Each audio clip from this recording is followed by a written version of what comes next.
Hey guys, welcome back to my channel. My name is Anjum लिबास design में आप सभी का स्वागत है। तो आज ना वी शेप का एक ब्लाउज़ बनाएंगे जिसमें अटैच करेंगे पोटली बटन। तो ये सिंपल सा रहेगा और ब्लाउज को मैं पहले से ही रेडी करके रखी हूँ। जो साड़ी में ब्लाउज आता है ना, उसको पट्टी उट्टी लगा ली हूँ, अलग से कॉटन पीस ज्वाइंट करके कमर पट्टी और डॉट भी अटैच कर दी हूँ, क्योंकि रेगुलर हम बता चुके हैं इस ब्लाउज का मतलब नाप का, कटिंग स्टिचिंग। तो टाइम ना वेस्ट करते हुए मैंने इसको अटैच कर लिया है। आर्म होल में थोड़ा एक्स्ट्रा था, उसको कट कर देंगे। और 14.5 इंच इसका लंबाई अभी है, यानी कि 15 इंच का ब्लाउज पीस कट करने से आधा इंच आपका कमर में दब गया है, इसलिए 14.5 है।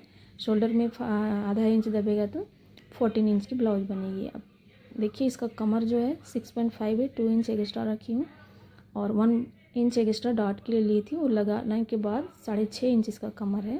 तो देखिए, शोल्डर 6 है, आर्म होल भी 6 है, 32 साइज का है। आर्म होल शोल्डर 6 लेने की ज़रूरत नहीं है, लेकिन उन्होंने जो ब्लाउज़ दिया था वो 6 ही है, तो उसके हिसाब से रखी हूँ। अब एक पेस्टिंग पेपर लेंगे, जिसका जो चौड़ाई रहेगा वो अपने ब्लाउज की डिज़ाइन के अकॉर्डिंग लेंगे। तो पहले से मैं इसमें थोड़ा सा मार्क कर चुकी थी, उसको देख लेती हूँ। तो देखिए, इसका जो नेक विड्थ है 3.5 ले रही हूँ, क्योंकि वी शेप में थोड़ा सा ऊपर से ब्राड आता है, नीचे से कम हो जाता है, इसलिए अब 10 इंच पे इसका नीचे वाला जो डीप रहता है ब्लाउज का उसको रखेंगे। यहाँ भी सेम 3.5 यानी 3.5 मार्क करके इसको बॉक्स जैसा बना लेंगे। स्केल से बॉक्स जैसे बना लेंगे इसे। और हाथ से देना चाहते हैं तो हाथ से दीजिए, नहीं तो शेप पर पट्टी होती है ना, ये वाली कर्व वाली स्केल, उसमें से इस जस्ट थोड़ा सा यू कह लीजिए, वी कह लीजिए, वी ही है, शेप दे देंगे। अब हमारी स्केल जितनी चौड़ाई यानी कि 1.5 की होती है, तो मैंने स्केल को सीधा ऐसे रखा और लाइन बना लिया। अब जहाँ से कर्व आ रही है यानी कि राउंड घूम रही है, वहाँ से 1.5 यानी कि 1.5 इंच पे इसको इस तरह से मार्क कर लेंगे।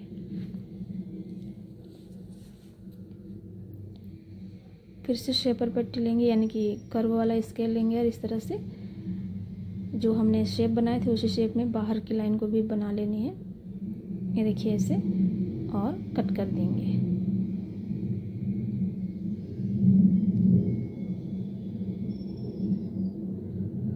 हाफ इंच ऊपर की तरफ छोड़ते हुए इसको अंदर की तरफ से नेक को शेप के हिसाब से कट करेंगे। देखिए, इसका बहुत ही अच्छा कटिंग हुआ है।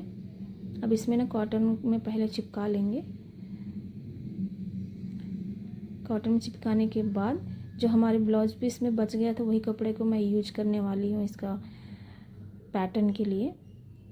तो थोड़ा कम हो रहा था तो यहाँ से अटैच कर लेंगे इस तरह से।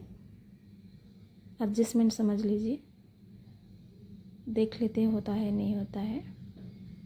तो थोड़ा सा इधर उधर करने से हो ही जाएगा कैसे भी। तो पहले ऊपर से स्टिच कर लेंगे इसे। करने के बाद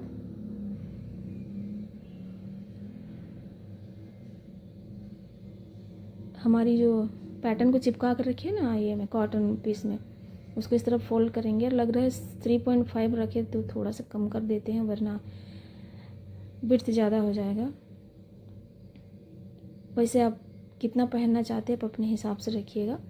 तो आधा इंच मैं कम कर चुकी हूँ, नेक को एडजस्टमेंट कर सकते हैं हम बाद में भी इस तरह से।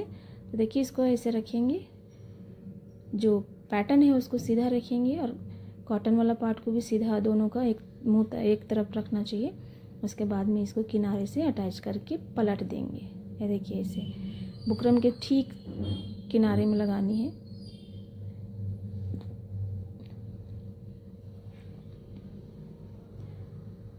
इसको राउंड अप करने के बाद कट कर देंगे, छोटा छोटा कपड़े रख के मार्जिन के हिसाब से।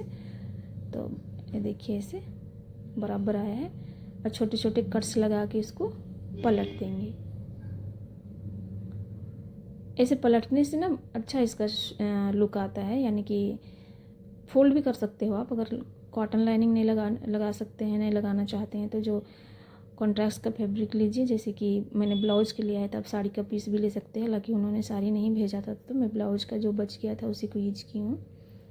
पोटली बटन लगाऊंगी, वो भी ब्लाउज़ का पीस चाहिए थी, यानी कि लिमिट था और लिमिट में ही ये डिज़ाइन बनकर रेडी हुआ था। तो कैंची के सहारे से इसको नोकीला जो नोक होता है उसको निकाल लेंगे। अब देखिए रेडी हो चुका है। कॉटन का जो हार्ड वाला होता है ना रुई, उसको ली हूँ और 2x2 इंच का फैब्रिक कट की हूँ ब्लाउज पीस में से ही।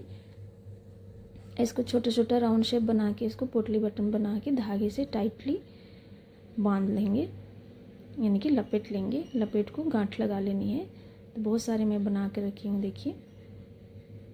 अब ब्लाउज में तो ज़्यादा कपड़ा भी नहीं था ये वाला में, तो जो था उसी में से एडजस्टमेंट करने की सोच रही थी। तो देखिए किनारे में इस तरह से ना गम लगाना है। तो मैं पहले लगा चुकी हूँ, थोड़ा सा सूखेगा बोल के। ये देखिए इसे ज़्यादा देर नहीं हुआ था, बस 2-3 मिनट हुआ था।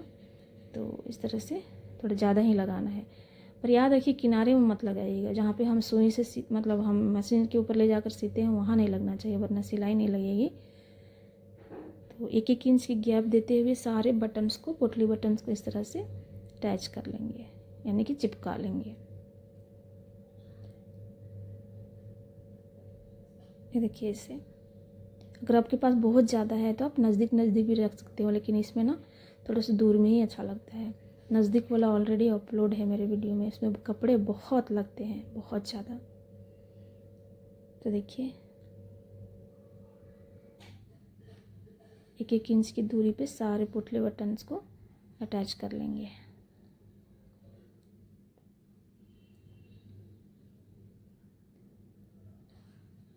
बिना काउंट किए हैं इतना लिमिट से बनाए, देख लीजिए। सिर्फ एक बचेगा शायद मेरे ख्याल से। ये देखिए हो गया। और जो खाली लग रहा था वहाँ भी एक को डाल दिए तो पूरा का पूरा हो ही गया। करेक्ट। तो देखिए कितना अच्छा लुक अभी से ही आ रहा है। तो इस तरह चिपका के एक 5-10 मिनट के लिए हवा के मतलब फ़ैन के नीचे रख दीजिए, सूख जाएगा। फिर बाद में इसको अटैच करेंगे। तो इसको सूखने के लिए छोड़ देते हैं। तो देखिए सूख चुका है, 15 मिनट हो चुका था। तो देख सकते हो कितना अच्छा लुक आया है इसका। अब इसको अटैच करेंगे हमारे ब्लाउज के ऊपर। तो ब्लाउज का सीधा नहीं रखना है, उल्टा रखना है इस तरह से, और इसका सीधा रखना है, यानी कि हमें ऊपर की तरफ पलटने हैं, ब्लाउज के नेक की तरफ, ना कि ब्लाउज की लाइनिंग की तरफ। क्योंकि बीच में एक सिलाई लगाएंगे बराबर रख के। सिलाई लगा के जो हमने 3.5 इंच लगाए थे मार्किंग, वहाँ पे इस तरह से किनारे किनारे में पहले नेक बना लेनी है। ये देखिए ऐसे सुई को अंदर जाने दीजिए और इसे पलट लीजिए। अपनी तरफ घुमा को इसको सी कर कंप्लीट करेंगे और हाफ इंच मार्जिन छोड़ते हुए इसको कट कर लेंगे। फिर कट्स लगाएंगे, लगाना ज़रूरी है वरना पलटेगा नहीं ठीक से, टर्न करने में प्रॉब्लम होती है, इसलिए कट लगाते हैं। अब इसको इसे थोड़ा सा पलटेंगे और जहाँ से हमने स्टिच किया है ना नेक को, वहीं पे टॉप स्टिच दे देंगे। इसे ज़रूरी है लगाना। अगर नहीं लगाना चाहते हैं तो आयरन से आप इसको प्रेस कर सकते हो। तो देखिए लगकर रेडी हो गया है। अब पलटेंगे, हालांकि पलट नहीं रही है क्योंकि ये जो है ना बटन्स लगाए हैं पोटली बटन, और थोड़ा मोटा मोटा लग रहा है, तो उसको पूरा को कट कर देंगे, यानी कि जो एक्स्ट्रा है उसको। तो सबसे पहले किनारे में पाइपिंग जैसा एकदम हल्का सा पाइपिंग निकालेंगे, जो लाइनिंग क्लॉथ है ना उसका एकदम हल्का, समझ लीजिए 1 पॉइंट, जो हमारी इंच टेप में एक वाला लाइन होता है ना, एक लाइन उतना। ये तो हो गया। अब इसका जो एक्स्ट्रा निकला हुआ है उसको पहले कट कर देते हैं, क्योंकि अटैच नहीं हो रहा, मतलब मोटा मोटा लग रहा है। अब इतना थिक हो गया है ना, एक क्लॉथ भी बड़ा हार्ड था। इसको कट करने के बाद पूरे को बाद में इसमें किनारे में सिलाई लगानी है। अब मैं बोली थी जब से कि आप किनारे में कभी भी गम मत लगाइएगा। मेरा तो गम लग चुका था किनारे में, उसकी वजह से मशीन चल नहीं रही थी और जो इसका सिलाई है दूर दूर पड़ रहा था। तो आपको कहाँ पे गम नहीं लगाना है देख लीजिए। ये जो मैंने अंगुली दिखाया ना वहाँ पे गम कभी मत लगाइए, थोड़ा दूर में लगाएंगे तो आराम से आपका सिलाई लगेगा, वरना नहीं लगेगा। गम की वजह से धागे भी टूटेंगे, सुई भी चुभेगी नहीं। क्योंकि देखिए ब्लाउज है, लाइनिंग है, पोटली बटन्स के कपड़े हैं, फिर जो हमने पैटर्न बनाया वो पैटर्न है, फिर उसके अंदर लाइनिंग है, फिर पेस्टिंग पेपर है। तो इतना थिक होने के बाद गम भी है, उसके वजह से सिलाई टूट रही थी। तो मैं अभी जितना लग रहा है उतना लगा के बाद में इसको फिर से एक बार ट्राई करूँगी। अब जब भी ऐसे स्ट्रिप बनाते हैं, पैटर्न बनाते हैं, तो 2-2 3-3 सिलाई अच्छी भी नहीं लगती है, तो ध्यान में रखिएगा। तो किसी तरह मैं इसको अटैच कर चुकी हूँ। नहीं लगने से मैं उसको तोड़ ताड़ के बाद में फिर से देखूँगी। तो पिन जो लगाए थे उसको निकाल देंगे, यानी कि रिमूव करेंगे, तो थोड़ी सी हमारी नेक बनकर रेडी है। अब करना इसका ये है कि इसका शोल्डर जॉइंट करके स्लीप अटैच करके ब्लाउज को फिनिशिंग देंगे। देखिए ब्लाउज का इस तरह से लुक आया था। अब करेंगे इसका शोल्डर अटैच। तो फ्रंट ज़्यादा कुछ नहीं था, क्रॉस कटिंग ब्लाउज था, इसलिए मैं नहीं दिखाई हूँ। तो इसको पहले से मैं अटैच कर मतलब स्टिच करके रखी थी। अब देखिए अटैच करने के बाद जो शोल्डर में ज़्यादा कम हो ही जाता है कंपलसरी, तो उसको कट करके निकाल देंगे, छोड़ना नहीं है। अब स्लीव्स में मैं सेम इसी तरह का पोटली बटन से लगाई हूँ। तो थोड़ा सा गहराई दे देंगे, यानी कि जो स्लीव्स में डीप देते हैं वो डीप देकर इसको स्लीव्स को अटैच कर लेंगे। तो देखिए इस तरह से 1/2 इंच जितना छोड़ते हुए मार्जिन इसको दोनों तरफ से अटैच कर लेंगे। डबल सिलाई लगा लीजिएगा, मैं जस्ट यूँ ही बताई हूँ।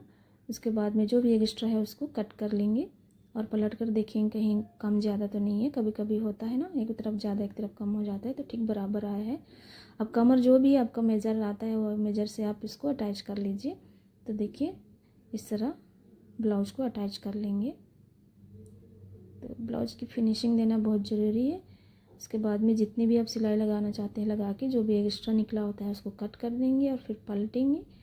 पलट के देखेंगे तो देखिए स्लिप्स एकदम बढ़िया से अटैच हो चुका है।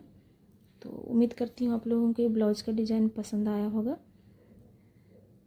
देखिए इसका फाइनल लुक इस तरह से है। बहुत धूप आया था जिसकी वजह से कॉटन लगा दी थी तो थोड़ा सा डार्क आ गया। तो उम्मीद करती हूँ पसंद आया होगा। चलिए चलती हूँ, फिर से मिलेंगे नेक्स्ट वीडियो में। तब तक के लिए bye bye. Thanks for watching my video.